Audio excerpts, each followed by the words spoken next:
Hello, and welcome to the first episode of the Popcorn and Programs podcast. My name is Hudson. And my name is Kayla. Alright, this is going to be maybe a semi-regular podcast where we basically discuss film and musicals, the two things that we kind of really love. Every episode we're going to be talking about a different movie and a different musical, so we have two kind of segments there, as well as just some general conversation. We're not super limited to what we can and can't talk about. And perhaps in the future, we might even open up our discussions to a vote. We might talk more broadly about films and musicals in relation to each other. So with Wicked for Good coming up, we might talk about the stage adaptation. So excited. You're so excited? Yeah, I'm so excited. It is going to be okay. But with the upcoming Wicked movie, we might discuss Wicked, the stage play, and the movies, and kind of compare the two to each other.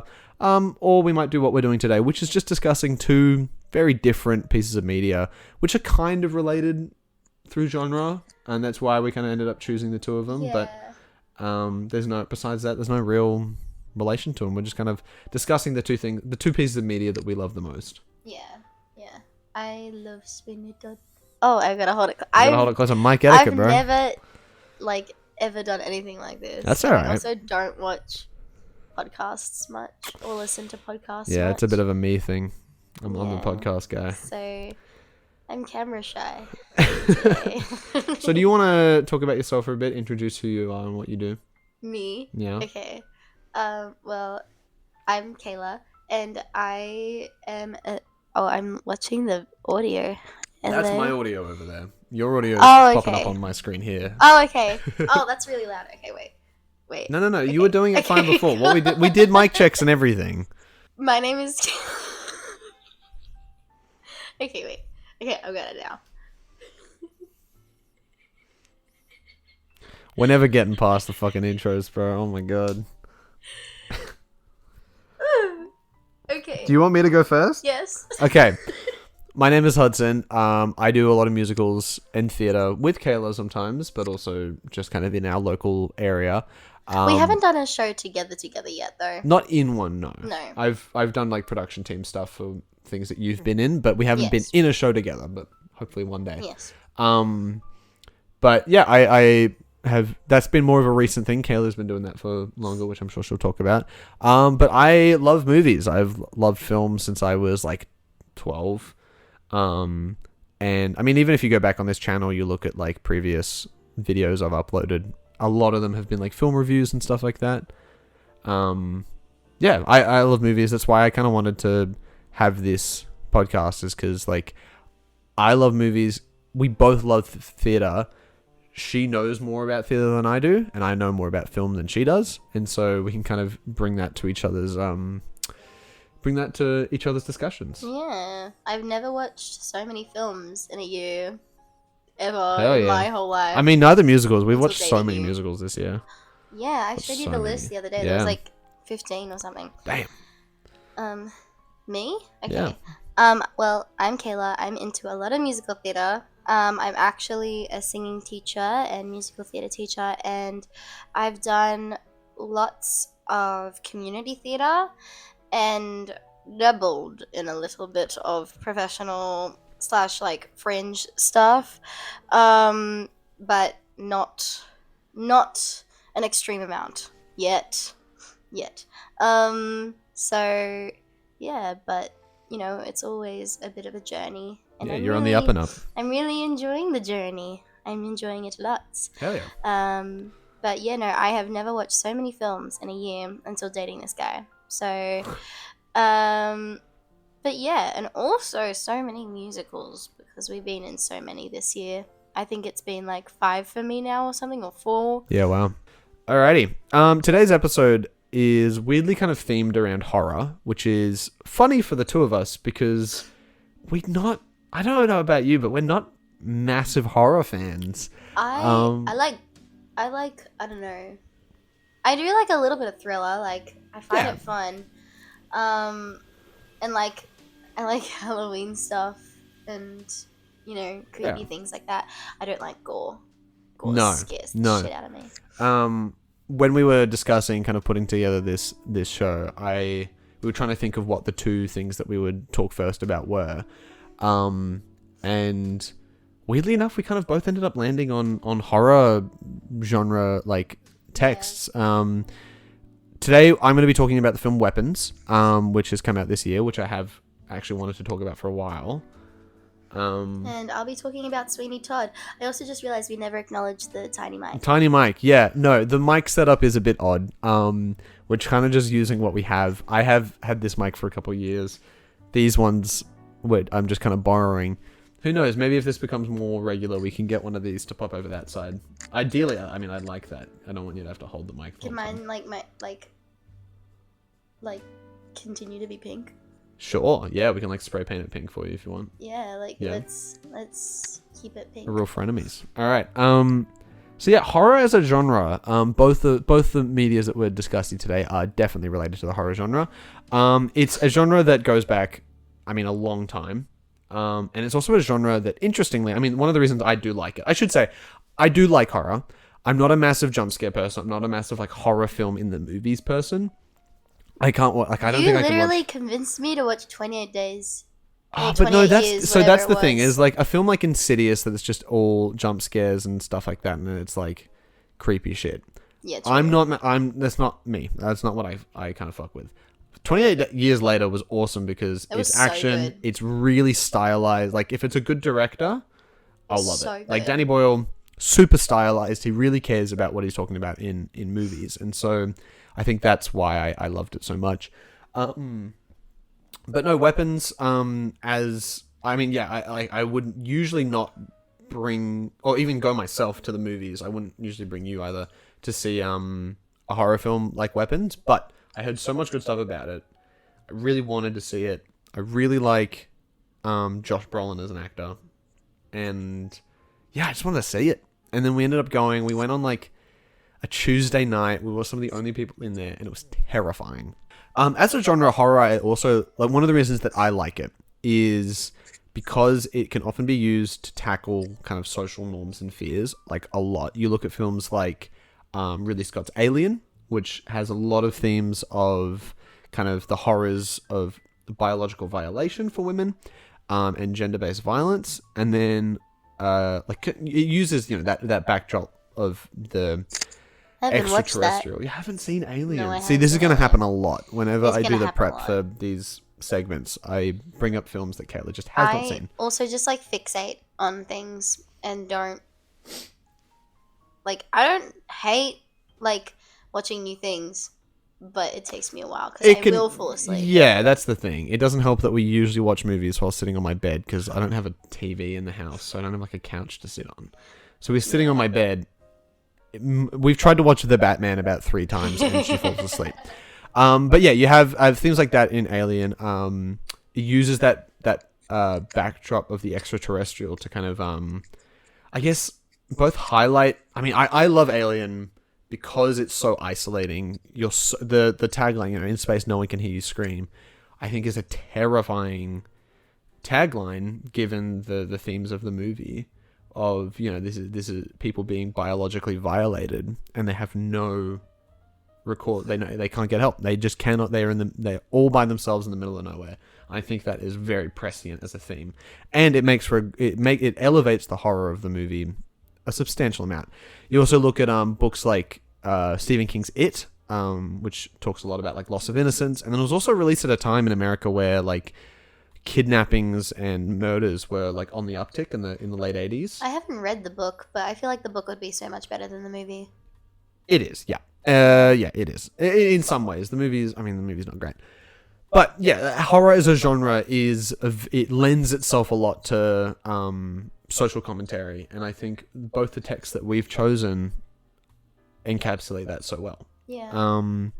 I'd also when we kind of look at horror as a genre, you tend to see, obviously, with most genres, you see a lot of motifs and themes that come up over and over again. Something that I really love in horror is ongoing themes of usually gender is a big one. Women are often central figures in a lot of horror films, like Alien, for example. I want to cover up my dogs. Can you hold my mic? Sure. I'm gonna keep going while Kayla pops socks on. Suspense can literally be created even just by how like text is spaced across, or like how like what words you're reading and when you actually have to flip the page can really help in even creating elements of tension, which is why I do think horror is such a versatile genre. So it's a good one to talk about when we're kind of talking, starting this podcast off and talking about the differences between film, between the stage, and how you can kind of, how they work for the medium and for the genre. First thing we're going to be talking about, I should mention, we will have chapters down the bottom of the screen, so feel free to scroll through if you don't want to hear us talk about a film or a musical, you don't want spoilers, because we will be talking, I will say right now, big spoiler warning, we will be talking spoilers about both musicals, or both bits of media. The film, I'd say Weapons, because it's out recently, more likely you're going to want to avoid spoilers for that. Sweeney Todd's been out for 50 plus years, so that one you might, And the best bits of Sweeney Todd are the spoilers. Are the spoilers, yeah. But feel free to skip along. We'll have the chapters at the bottom of this video, so you can just skip to whatever part you want to listen to. No stress if you don't want to hear either about the film or the musical. Just skip to the parts you want to hear. All right, Weapons. I really loved Weapons. I loved Weapons so much. And as a teacher myself, like, I couldn't help but feel so attached to it. Yeah. Like, it was just, I can't even fathom any of that happening to kids ever. Yeah. Like, and the teacher being a single woman, I think, like, we will come to that because I do have some notes about that, but it's a very interesting choice. Weapons, directed by Zach Kreger, same guy who directed Barbarian a couple of years back. Have you seen that? No. Shocker. Directed by Zach Kreger. He's used to do The Whitest Kids You Know, which is a really funny show with Trevor Moore. Basic tagline of the movie, and this is what I love. I'm just going to read this out. Last night at 2:17 a.m., every child from Miss Gandy's class woke up, got out of bed, went downstairs, opened the front door, walked out into the dark, and they never came back. That's the simple premise. So much mystery around that, and the film does such a good job at kind of answering that, but also creating so many more questions. Wanted to mention, this is a $38 million movie. Relatively, really cheap. Know. I mean, when you look at like the modern blockbuster, like modern movie industry, I mean, you have movies like this year, Mission Impossible, Dead Reckoning, like the final part was like $400 million to make. I'm pretty sure. Yeah, I mean that's one of the most expensive movies of all time. That is excessive. That's the higher end. But like, yeah, I mean, $100 million budget is not. I mean, it's pretty much the standard at this point for a lot of films. And I think this film makes use of its budget so well. It's a $38 million budget. It made $264 million worldwide as of recording, which is a lot of money. It did really well, and it's lovely to see, I will say just out of the gate, it's lovely to see a horror movie an original horror movie that's not based on anything, do so well at the box office. And people love it. Like, I mean, it's one of those films where I think, kind of like Sinners, where word of mouth really helped. People were hyped for it. Sinners. Yeah. I loved Sinners. It's one of those... Sinners was great. I mean, both Warner Bros. As well. Like, it's been really cool to see these movies that are spread entirely from word of mouth. And yeah, I mean, it was so good. It was so good. Really funny film as well, weirdly enough. It was horrific. It was terrifying. It was very gory. And there were parts where Kayla was audibly screaming in the cinema. Oh my god. Yeah. Yeah. It was terrifying. The way that they fly as well. Fly? When do they fly? They jump up and they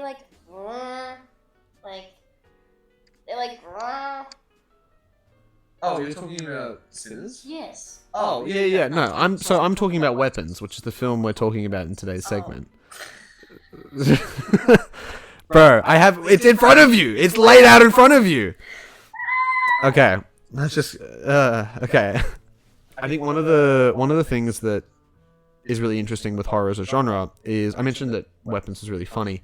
I think something that you see a lot with these directors that go from comedy into directing horror films, you see it with Jordan Peele and films like Nope and Us and Get Out.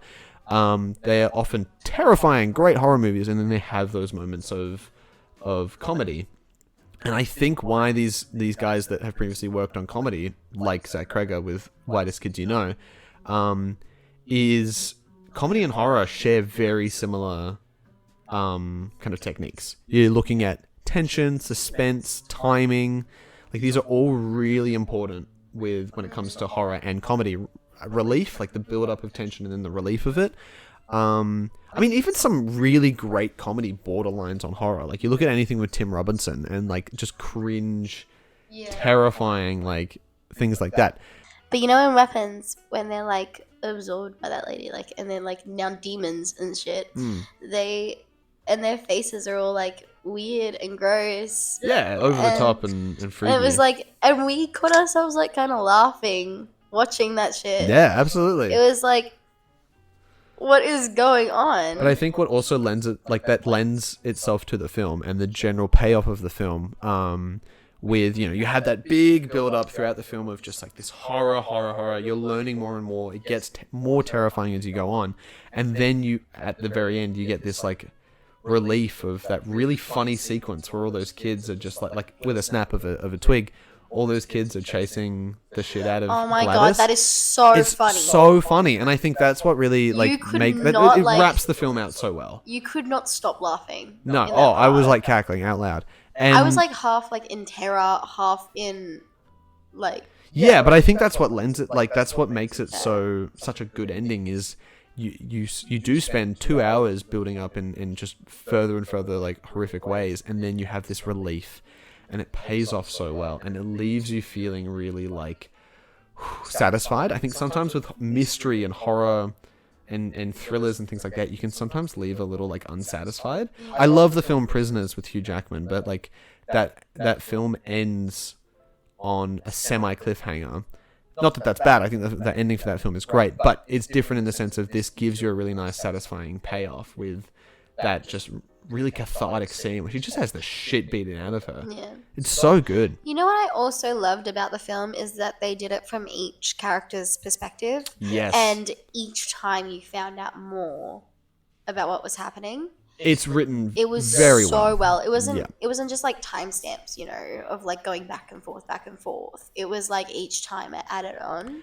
You learn more information with each person. Yeah, with it each kind goes, of like, layer of the further. mystery you learn. Yeah, and the way that that's done is it lends itself so well to the mystery. And it's like each time it goes to a new character, it answers the questions that the last character had as well. Exactly. And I think which that's was how they're so able to get cool. so much out of this simple mystery. I think easily a film like this, a premise like this, could fall into having to find crazier and weirder shit to do the further you go along, to justify a longer runtime, to justify making this longer than like a 20-minute short, Exactly. And that's what that the way that it breaks it down into the days of each of these people that are involved in the story,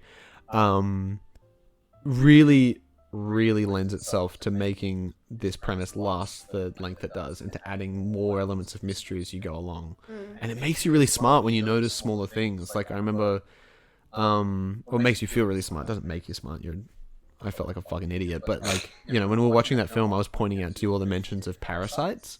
When you watch the film, it mentions parasites a lot, like on the chalkboard. There's books about parasites. On the TV. On the TV, the principal, Marcus, is watching a show about ants being taken over by viruses and stuff like that, and parasites. That made It's me feel really so interesting. Icky was the fact that she was like a parasite herself. It was so gross.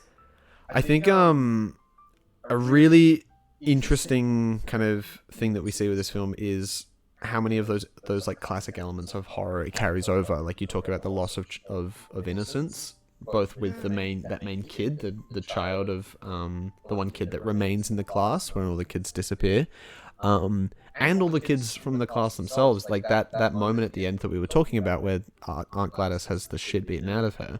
I think that is a really wholesome way to flip the loss of innocence that you see a lot in these horror movies back to the regaining of innocence. Like it's almost this cathartic recapturing of childhood innocence from someone who has taken that away from you. And that leads me into the kind of general biggest theme with this film, which is, the most obvious. It's the reason why it's called Weapons, which is it's the analogy for mass shootings in American schools. The the title, obviously, weapons being like direct reference to this, but also there's like a lot of iconography throughout the film to reference it. There's that very unsubtle scene when Arthur is having Josh Brolin's character is having that dream about his son, and he exits the house and he looks above it, and there's a massive AR-15 floating above the house. It couldn't get more obvious than that. Yeah. This is where talking about what you said about it being centered around a single teacher is really important, because you have this film where an entire classroom of students disappears one day, and rather than look to what could be the problem, for these people, the problem, which in the analogy is ends up being witchcraft, but is actually guns. I think that the correlation there is really interesting, because I think to these parents and to these American parents in the suburbs of Pennsylvania, the idea that guns could be the problem and guns could be the thing that took their children away is so foreign to them. It's almost as foreign as witchcraft. Yeah. You know, it would be easier to blame a bunch of students dying on witchcraft than it would be to blame it on the actual problem, which is I guns. can't even fathom that. Yeah. But that's that is a massive problem in the States. And I think the idea that the fact that Miss Gandy, the main character there, is a single woman, really a single woman teacher, really lends itself to what we see in a lot in America, where, you know, parents blame the teachers. They look for things to blame. You know, they blame the teachers. They blame all these things that actually have nothing to do with the real problem, which is the guns. But yeah, Weapons, great film. It was a fantastic. I loved it. What did you tell me? Because I've been talking a lot. What did you think of the film? What were your kind of takeaways from it? Literally everything that you were saying. I mostly, as I mentioned before, loved the fact that the story was carried through all of the characters. And yeah, same with the religious themes. I really liked all of the allegories they were making with all of their little religious links. But yeah, I just like felt so bad the whole time. Mostly for the teacher, if anything. Like also the kids, but I think that in itself, me feeling bad for the teacher rather than the kids is something that, like, I don't know. I feel like when mass shootings and stuff happen, like, they don't feel bad for the kids, the people who are like advocating for, you know, free use of guns and stuff. And I feel like a part of that, you know, then is put onto everyone else. I don't know. I feel like it just might have, I don't know. The desensitizing of mass violence to children. Yeah. I can't even like word it. It was just like that horrifying. Yeah. No, absolutely. And then the fact that I felt worse for the teacher than the kids, and I was like, oh my god. Yeah. What is even happening? And yeah. But no, it was like so awful and so sad. I can't even fathom any of that. It's just like, anyway, I'm happy I live in Australia. Yeah. I mean, look, we have our problems, but Yeah, we do. definitely not with guns. Do you have a rating for this? I usually rate out of 5 stars. Ooh. I'm gonna say like between a 4 and a 4.5.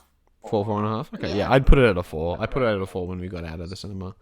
Who knows? Maybe on another rewatch I might go higher, but I definitely have it at a 4. It was exceptionally good.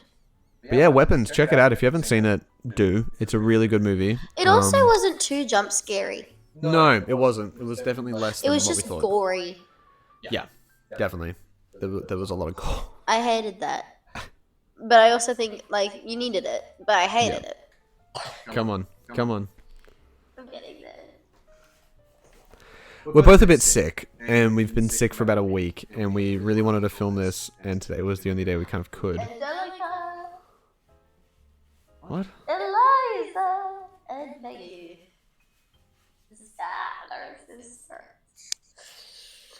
I had no voice for 5 days, and then went to my first and absolute favorite ever off the table read of Hamilton, and I was like cast by my friends as Angelica. Yeah, and I'm still teaching her mic etiquette.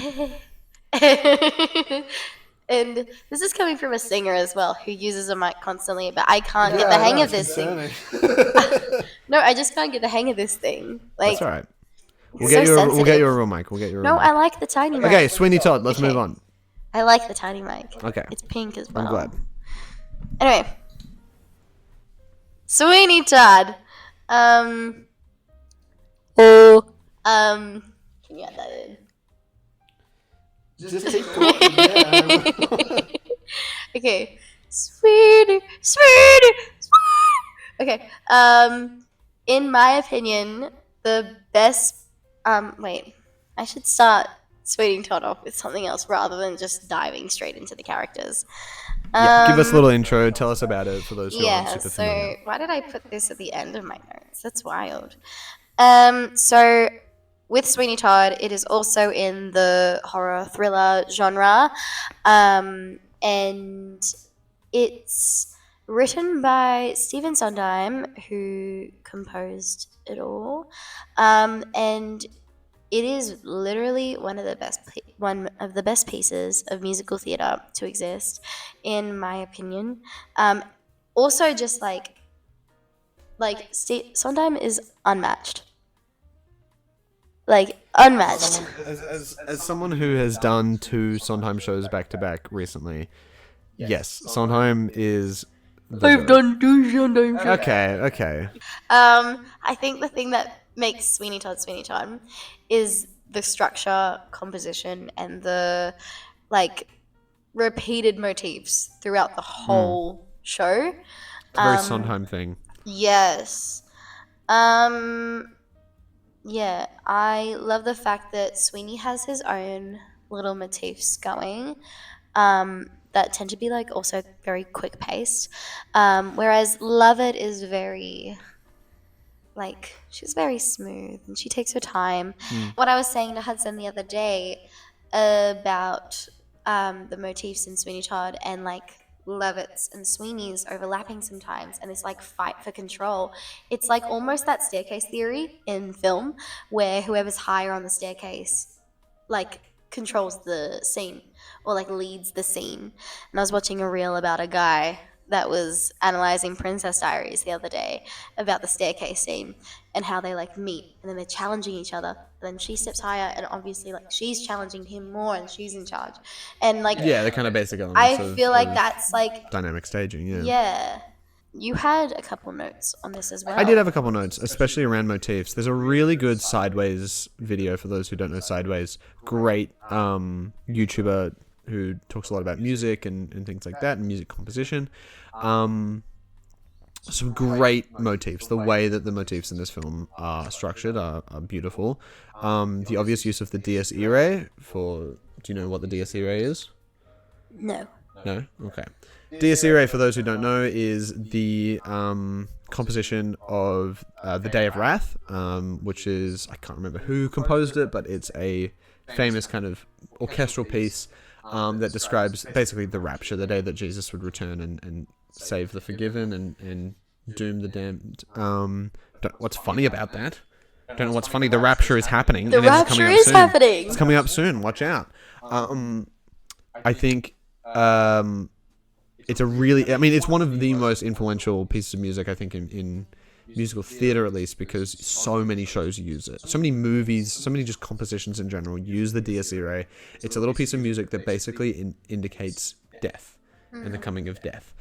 You see it all the time in Sweeney Todd. It's the do do do do. That's the Dies Irae. The swing your razor. Like that is the Dies Irae. You see it in pretty much every. Yes, that one. You see it in pretty much every song in this musical. Some of the only songs that you don't hear the Dies Irae in is Joanna. When Anthony's singing to Joanna, because it's one of the more hopeful one of the only really kind of hopeful songs in the musical. So the use of the Dies Irae, which is prevalent the whole way through this musical, except for those little brief respites of death, to talk about life and love, I think are really interesting, and it's used so well. I think you see one of the songs that you see it the most is in Epiphany, which is the we all deserve to die. That song when Sweeney kind of almost begins his own day of wrath. It's when he begins to really just decide everyone needs to die, everyone needs to be damned, and I think he wants to send his victims to the flames of hell. I think the whole analogy with the chair and the oven of sending victims to hell and dooming people to an eternity in fire, I think is really, it's not subtle, but it's really interesting. And yeah, so those motifs are really well used. You were mentioning it before, but Sweeney's madness motif, which is like that jumble of notes, it's hard to even say, it's hard to verbalize, but I'm sure I'll play it now. You can hear it in Epiphany. Yeah, you hear it in Epiphany, but you hear it the whole way through the show, and it's really interesting the way that it's layered a lot with Lovett's motif, which is interesting little fact, the Dies Irae upside down. Oh my god. You have this Dies Irae prevalent in both of them. Lovett's is upside down, and they often play over each other in the hush love hush, Epiphany. Yeah. But in other songs as well, it happens the whole way through, where their motifs play over each other, and it really shows that contrast, where you have the straightforward Dies Irae in Sweeney, and then the upside down Dies Irae with Lovett. It shows, I think they're both romanticizing death, but with different intentions. And just from straight from the bare bones of the music, you really hear that. Yeah. It's quite interesting how it happens as well, and how Lovett's motifs are stronger at the start, and then as it goes through, you see that Sweeney, as you were saying like a couple days ago, like Sweeney's Sweeney's goal throughout this whole musical changes as he goes along. Yeah. From wanting Joanna back, then realizing, Joanna is actually just me wanting Joanna back is just me wanting revenge for my wife. Yeah. Like, Joanna is essentially, like, in my head, my wife. Yeah. My wife. I've talked about the Joanna reprise a lot. Yeah, and it comes back to like him just wanting to kill people at the end. Yeah. Out of revenge. That song, Joanna's Reprise in Act 2, is one of my favorites, if not my favorite in the whole musical, even just for that, the way that it handles Sweeney's journey from wanting to see his daughter again, wanting to get his daughter back, to, throughout that song, you kind of see his transition from that towards realizing, I actually don't care. You have lines like that, and though I'll think of you, I guess, until the day I die, I think of you less and less as every day goes by. Really shows how he's actually kind of forgetting that. I'll miss you less and less. I guess I'll miss you less and less until the day. Yeah. Either way, that really shows how he does just descend into madness by the end, and only cares about the vengeance and death, rather than he's given multiple avenues to actually fix his life with Joanna. that leads into my next point about like Sweeney as a character. Like, he's best played in a matter of chivalry and genuine care for the people around him, as opposed to like, a literal demon and this like stone cold deadpan guy. I think this is where I disagree with you. What? I like when he's chivalrous kind of at the beginning, but I think, well, what I was getting at, okay, I do think it's played really well when he's really demonic. Well, I think it's a slow, gradual journey for him to become to that point. Yeah, absolutely. He's not that person at the start. He thinks he's coming home to nothing at the start. He's like, I don't know if like Lucy's still alive. I don't know if anyone I know is gonna still be there. He's coming back from Australia, I'm pretty sure. And isn't it? He comes back from Australia. I think that's just the production that you were doing. I'm not 100% sure. But, I mean, even if he does, yeah. Well, because I've I've watched a production and I've been in one as a featured ensemble, and it was so much fun. Um, and there's questions on that later, actually, from some of my lovely, lovely friends. But yes, Sweeney, it adds more layers when he's genuine. And I say this about every character in every musical. Rather than just playing the emotion of the character, play the story that they've gone through. Like, there are so many other colors of the rainbow to them rather than just like sad and blue and stuff like that, or like with Sweeney just like playing him angry and revengeful.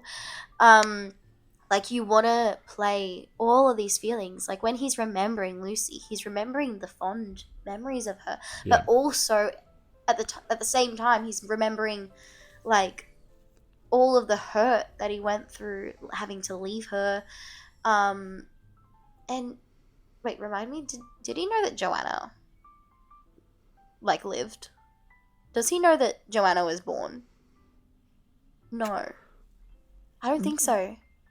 He learns it right at the beginning. That's what he learns in Poor Thing. Yeah, so he doesn't know that coming back. He doesn't know that he has a daughter. And yeah, it also just brings to light that it's often not the people you'd most expect to be the ones who are doing the most evil as well. So I think, like, because people have to believe that he's not doing the evil outside. True. Yeah. I think like that's in true. the pie shop and everything, people have to. They can't suspect a thing. That being said, I do think with Sweeney Todd, like there is a lot of the suspension of disbelief and kind of like the taking kind of some benefit of the doubt with. Yeah, true. It's not a hyper realistic. You have to take it kind of in a surreal way of the people aren't noticing all of these very obvious people going missing, with their last location being the barber shop. Yeah, I guess you have to think of you have to have a good balance of both. Yeah. Of like, I'm going to exaggerate it, but I'm also going to have the audience believe that they believe it, because you have to play the truth. Yeah. And but on to my next character of Lovett. I thought the best way to analyze this was to go through each character. Lovett, I love her. She's so cool. This is a household that celebrates crazy bitches. Like, she has a genuine love for Todd.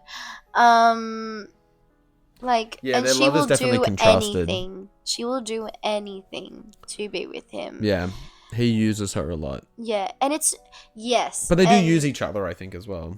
Yes. Yeah. Yeah, love it less so, but she just wants to be with him. Like, she will use him no matter, like, either way. Like, she has no other goal apart from just to like live this. That's actually a lie. She does grow up in like this sloppy part of London, and like, you know, she doesn't have the best life, as she says in like Worst Pies in London. And so I guess with Sweeney, she's envisioning, you know, this house she by the sees Sweeney sea. as her pass out of lower class London and into an upper class, middle class. You could almost relate that to Eponine and Les Mis. Yeah. How she sees Marius as her way out. But, you know, she romanticizes and makes light of their murderous antics as well. And I think that it's in a way to buy time with Todd and distract him from Lucy. Yeah. Which you see in A Little Priest, where she's like, oh, seems a downright shame. Like, yeah. And she just, tries to buy all this time that she can, because I think she knows that eventually he will catch on. Yes. It's something that is inevitable, but she is just trying to paint this picture so that when he does realize, he won't leave her. Yeah.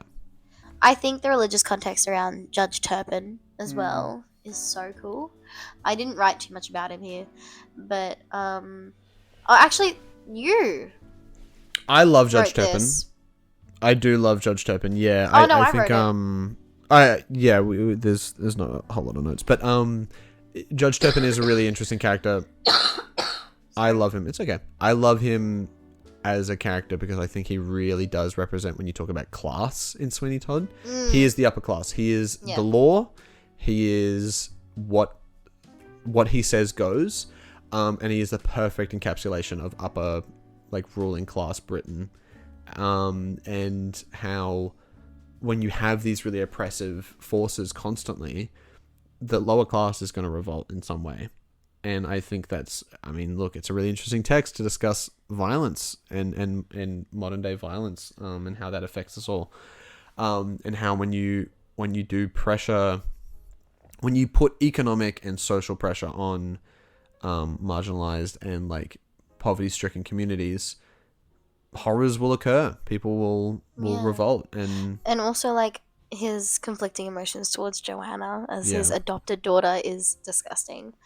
And yeah, it also like the fact that we find out that he's like turned on by his adopted daughter and wants to marry her as well, I think just raises the stakes for Joanna to escape, like, or like it as a viewer's point.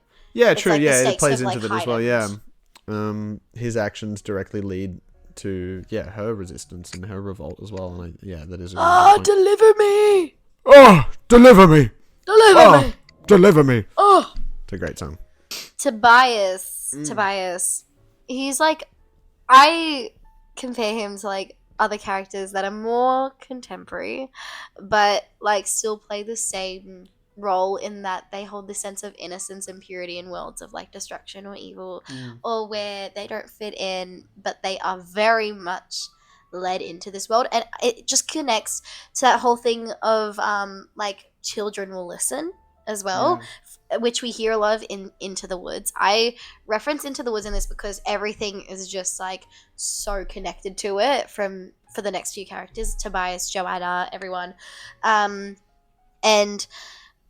some characters he reminds me of are like, Bok in Wicked, or like Heather McNamara, and also a bit of like Carrie, because she wasn't like that to start. Like, all of these characters were driven to a point. Like Bok, Yeah. spoiler alert for Wicked, he's a Tin Man. What? And He is? yeah, but like he has it out for Elphaba. Like, but he wasn't originally like that. And Tobias didn't want to kill Sweeney at the end, but like he's driven to that. He doesn't want to kill anyone. He's frightened. He's so scared. But we watch as this kid like is surrounded by this, and you watch Surrounded by death, yeah. Yeah, and you watch this nature versus nurture take over. And absolutely. it's just it's so scary. And anything about like kids or anything that being like dragged into things just scares the shit out of me. And I think that's why I was so scared in Weapons as well, because I was like, oh my god. Anyway, yeah, and also just seeing so much evil so young and knowing that this kind of killing was your own home is horrific. Yeah, I mean, both texts that we talked about, Sweeney and Weapons, both discuss how the impact of violence on childhood and development. It's so scary. And he's also, I love Tobias. He's my favorite character, like, by a stretch, because he's just the light in a dark world, and a bit of humor in the scenes with Lovett and Todd that are extremely dark, that he has no idea what they're talking about, but he just comes in and prances around. But it shows that everyone has a duty of care for children. Even Lovett and Todd were keeping it from him as much as they could. But even the evil. I think an interesting thing with his stuff is all of his songs that he really like leads. The ladies and gentlemen. Yeah. Also really carry the Dies Irae. Dun, dun, dun, dun, dun, dun, Yes. dun. That is one for one the Dies Irae, and I think that's really interesting. Is that his entire life it's overshadowed by death. Yeah. Oh my god. Even those really happy moments are influenced by death. Yeah, and even in the like. No one's gonna hurt you. No one's gonna dare. And his just protection and care for Lovett is just so beautiful. And he has no idea what she's doing. Yeah. Anyway, next character, Joanna. I love Joanna. Her comparison to Rapunzel is just so prevalent. It's just It's right there in your face. Like, Into the Woods, another Sondheim, the hair is yellow as gold. Joanna's hair is also frequently mentioned in Antony's songs, and like throughout the whole musical. I mean, yeah, there's that whole number where they specifically outline the exact color. Your yellow hair. the color of her hair is kind of a sign of purity as well, whilst Yeah. working in the illusion to Rapunzel. Yeah. She is also the highest soprano in the whole show, similar to that of Sondheim's version of Rapunzel in Into the Woods. And the stakes between these two characters are also similar in the way that they both long to escape. Yeah. And they have this like luring, like evil person over them. Yeah. Who just like want to use them. Mm. And also the illusion of Joanna to a bird. Yes. Like something really as a interesting lark. is that some of the only times we hear flutes in this whole musical are talking about Joanna. And another really interesting thing is when, like, it's used really well to foreshadow. Like, obviously Joanna is Sweeney's daughter, but to anyone who doesn't know that, her little flute motif of the Greenfinch and Lindenbird motif, it comes up again in what's that number? In Poor Thing. Yes. When it's she was there, all right, only not so contrite. You hear that little like flute again, and that's the same as Greenfinch, and so it's used a lot to foreshadow her being Sweeney's daughter Oh my as well. god, I Really didn't write it down, but I'm gonna go off memory. So the violins in the background of the song that you're talking about, of the party. Yes. The party. I mentioned that too. Yeah. The party when Lucy is essentially abducted by Judge Turpin and horrible things occur. Like the flutes play in the background when Anthony asks the beggar woman. Spoiler alert: beggar woman is Lucy. Later on. How am I gonna word this? Her motif plays. Yeah, her motif plays as Anthony is asking the beggar woman, whose house is this? When he's looking at Judge Turpin's house that holds Joanna. Yeah. And beggar woman, when she's remembering, oh, that's Judge Turpin's house, there's these flutes that play because she's remembering violins and everything that was playing at the party. And that is also like an allusion to Lucy herself being a bit of that bird. And I think it's like Lucy and Joanna mold into each other a lot. Because also I think Judge Turpin, a part of him wanting Joanna is him wanting Lucy again. But, absolutely. And on that, like Sweeney also is doing the same thing. You have those songs Pretty Women where they're talking about they're talking about the same people. Exactly. And I think Sweeney also sees Lucy as he sees Lucy in Joanna, and he sees Joanna as basically a method to get Lucy back. Yeah. Less in a perverted way than someone like Turpin, but Pretty Women really does highlight how similar the men actually are. Yeah. And how they actually both see this girl, this girl who deserves her own independence. They see her as a method to reclaim their love of Lucy. Yeah, I could talk about Lucy and Joanna for hours. Yeah. I will come back to Beggar Woman. But Anthony, fuck Anthony. Everybody hates Anthony. Like, I don't know. I don't have. What is this note? Weak ass Newsies looking pussy. Yes. What does she mean by this? Well, like, Anthony doesn't. I don't know. Yes, he helps Joanna escape. Yes, he does. But she gets put into like this fucking psych ward because this guy can't be smooth with it. And then when she gets put into the psych ward and he comes to his, they send her to the psych ward. And he comes to rescue her and can't even pull the fucking trigger on the gun to kill him. To kill the doctor. And she has to do it herself. Oh, it just frustrates me. Like, but then it's like, yay, Anthony, thank you for saving Joanna.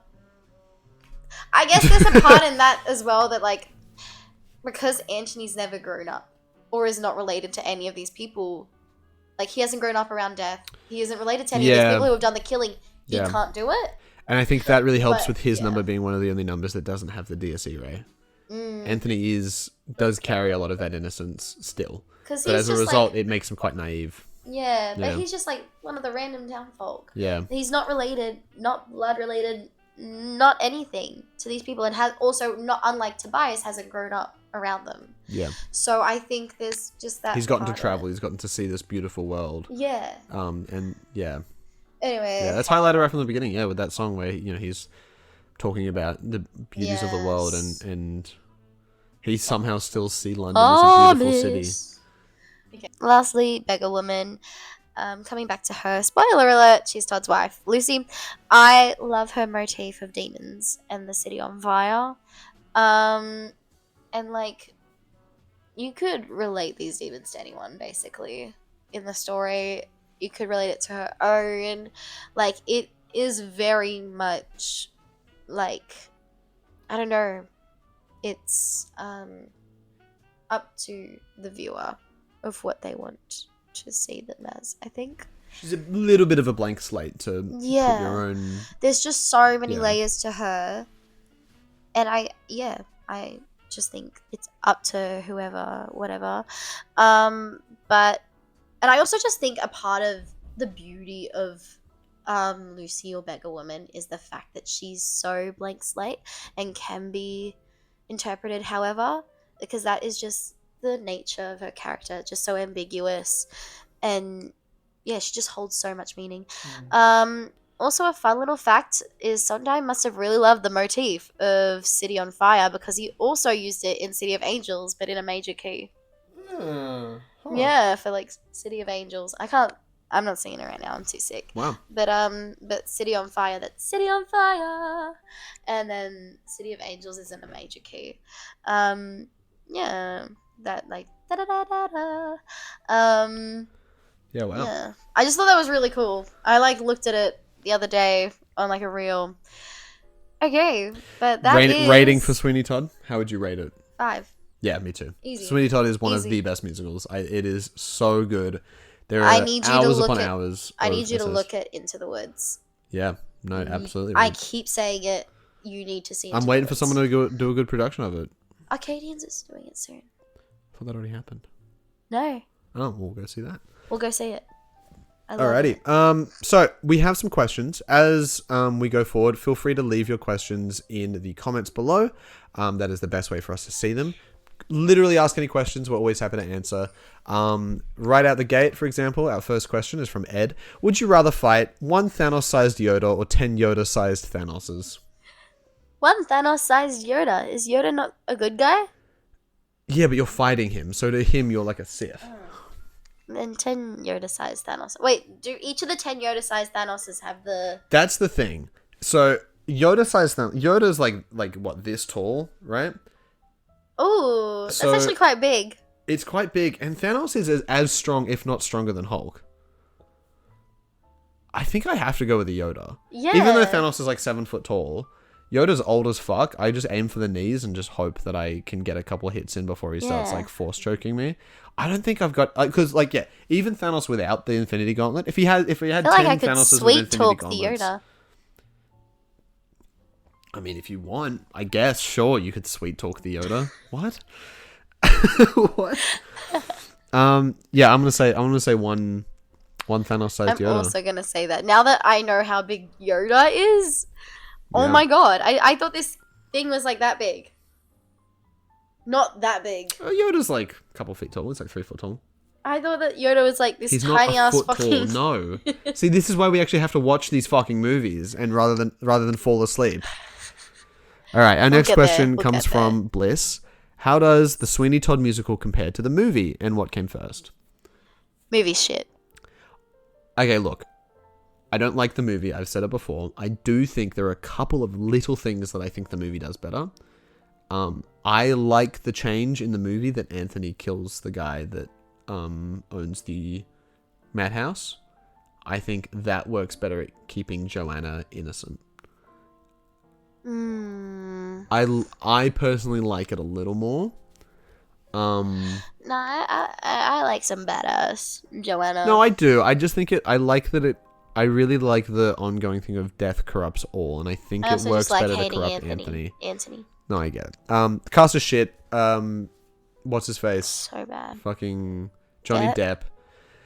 Sucks in that movie. He's not a good Sweeney Todd. He's ruined a lot of people's perception of Sweeney Todd. I'm not a massive Steve Burton guy. I actually don't like a lot of Steve Burton stuff. Steve Burton. Steve Burton, Tim Burton. Fucking, who am I thinking of? I don't like Tim Burton. Tim Burton's an awful person. No, I hate to admit it. I love his films. Even separately, I don't fuck with his style. I think the best stuff that people associate with Tim Burton is stuff that actually he hasn't worked on much, like Nightmare Before Christmas and Coraline. Stuff like that. Yeah, Coraline, things like that. I actually watched Corpse Bride yesterday. Oh. Yeah. When did you get the time to do that? I was with you all day yesterday. No, you weren't. You watched it in the morning? No, you weren't. What time did... Anyway, whatever. Yeah, the musical is definitely better than the movie. All right, this next question comes from Lily. What's a musical turned movie that you really enjoy? I have an easy answer. Ooh, I actually haven't thought of this. Okay, I'm going to give you my answer while you give it a think. Hello, Dolly. Hello, Dolly, the movie with Barbara Streisand is infinitely... The musical would come first. Wait, what? Yeah, the musical came first. Oh. Yeah, and it's different as well. That's the thing. No, that makes sense. That makes sense. The musical, like the stage musical, is good. The Hello Dolly stage musical. The movie is so much better. The compositions are better. It's more succinct. The characters are so much better. I wish they would do a stage version with all the compositions and songs from the movie, because there are some songs in the stage adaptation. Not adaptation. I mean, it is technically an adaptation because it comes from a book as well, and that itself comes from like a short story. It's insane. But the stage musical has a bunch of songs that I think are shit, and it also doesn't have as much crescendo that I like to see. The crescendoing nature of the movie, that before the parade passes by, is this big ending, and it's so good. And it doesn't have as much oomph on the stage, and I wish they would do one that just has some of the compositions from the movie. And Barbara Streisand is amazing. I'm gonna have to be so honest. I think it's also Hello Dolly for me. Yeah, I don't think it often works well in the other direction. In that direction, I don't think it usually. I think like from a musical into a movie. Mean Girls was. I'm impartial to it. At the time I loved it. I was like, on the whole, Mean Girls, let's go, musical movie. I loved it. I've watched it a few times now. No. I love Renee Rapp, but absolutely no. I'm keen to see what the Merrily We Roll Along movie is going to be like. Also, the fact... Mean Girls pissed me off because they got rid of It Roars at the start. It pissed me off. Les Mis. Shut the fuck up. We're going to do a whole episode about Les Mis at some point. We will. Oh my god. But it'll have to be next year. Yeah. Alrighty. What is one of your bucket list roles? This question comes from Zara. I gotta pick up my phone again. So, Lydia in Beetlejuice, Jenna and Dawn in Waitress, Ocean, Ride the Cyclone, Eponine, Les Mis. My list is going to be much shorter. Because there's not as many roles with younger baritone roles that I really like. I'm gonna be so real. I gotta introduce you to some. Yeah. Sweeney Todd is a big one. Sweeney Todd is like a dream role, in all honesty. But the judge, honestly, any Barry in that show would be a great character to be. I can literally see you as anything and everything in that show. Thank you. I would make a great Joanna. I think also another show that I would love to do would be I would love to be Robert and Company. I really would, but that's like just not my vocal range at all. But that is like a great role. It's such a good character. Besides that, I'd have to give it a think. I'd love to be Mr. Vandergelder in Hello Dolly as well. I think that's such a funny character. When you're older, like 100%. Yeah. And also, I can see you as the baker in Into the Woods. Yeah. I think you'd be an amazing baker. Thank you. I'm rooting for that actually. Okay. Dreamcast. And then we've got a final question. This is from Helen. Opinions on Miss Lovett as a Lady Macbeth character. I love this question. What's that TikTok sound? Oh my god, I love this question. Whatever it is. I think, I don't know. I feel like you'd have more to say on this one. Look, as a big fan of Macbeth, I love Macbeth. It's one of my favorite plays ever. Probably my favorite Shakespeare. I don't really agree with this. I think Really? the people who draw the comparison between Lady Macbeth and Miss Lovett, in what I like to see my interpretations of both characters as, Lady Macbeth is a lot more conniving. She's leading the charge a lot more, and she is a lot more obsessed. Lady Macbeth is way closer to Sweeney, in my opinion. Like, Lady Macbeth leads the charge. She's violent. She wants to do she will do anything. Lovett will do anything to get Sweeney. Like, but she's doing it to get Sweeney. Exactly, that's the thing. Lady Macbeth's doing it to get power, and I think. But I feel like getting Sweeney is getting power. I don't think so. Maybe I'm like wrong here, but I really think that they are like obviously in terms of actions they can be quite similar, but I really do think that Lady Macbeth is in the way that I would want to work with it, in the way that I interpret those texts. I don't think Lady Macbeth is nearly as kind and caring as someone like Lovett. Like, Lovett does have some caring. Like, Lovett is doing it out of love for Sweeney, and out of love for someone like Tobias, her later actions and stuff like that. A little bit, but also Lady Macbeth does not do any of her actions out of love. I think, at least especially towards the end. But okay, yeah, no, that's fair. I do think though that Lovett doesn't do everything out of love. There is a part of her that does, but she is very conniving. Yeah. Like, she also just wants out of this hellhole of a life. Yeah, and I guess you could say the same with.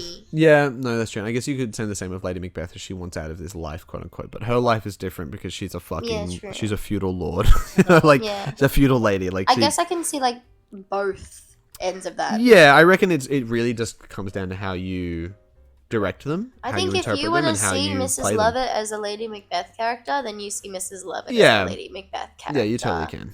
Yeah. And then if you don't, also like Girl Bus. Girl Bus too. Alrighty, well that is the shut the fuck. Oh, we're not talking about Taylor Swift's album, bro. If we had more time, we would. Maybe we'll talk about it next week. Bad. It's so bad. All right, with that bombshell, that is the end of our first episode of Popcorn and Programs. Thank you so much for watching. Again, if you have any questions, feel free to leave them in the comments. If you have any thoughts or feelings about what we said about the shows and the movie, feel free to comment them as well. We'd love to have some discussion in the comments. And with that, let us know if you want us to talk about any musicals or movies in the future as well. Thank you so much for watching. I've been Hudson. Thank you. And I've been Kayla. Goodbye. Bye.